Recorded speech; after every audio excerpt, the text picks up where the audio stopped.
బాగి కూరగాయలు కట్ చేస్తూ దేని గురించో తీవ్రంగా ఆలోచిస్తూ ఉంటుంది. అప్పుడే అక్కడికి వచ్చిన సదాశివం గారు, అమ్మ బాగి, ఏంటమ్మా అలా ఉన్నావు, ఏమైంది, నువ్వు దేని గురించి ఆలోచిస్తున్నావు అని చెప్పి అడుగుతూ ఉంటే, అప్పుడు రణవీర్ మనోహరి గురించి మావయ్య గారు వాళ్ళిద్దరూ కలిసి ఏదో ప్లాన్ చేస్తున్నట్టుగా నాకు అనిపిస్తుంది అని చెప్పి బాగి అంటూ ఉంటుంది.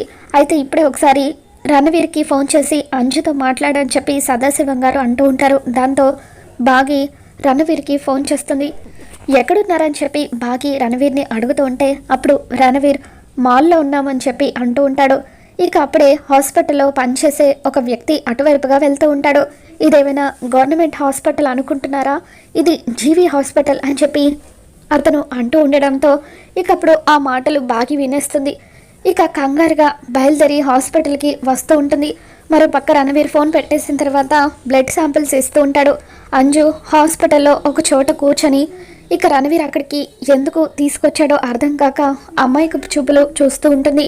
ఇక బాగి మనోహరి కూడా హాస్పిటల్కి రావడంతో మనోహరి రణవీర్ కలిసి ఏం కుట్ర చేస్తున్నారోనని చెప్పి అలా పరుగులు తీస్తూ హాస్పిటల్కి వస్తూ ఉంటుంది.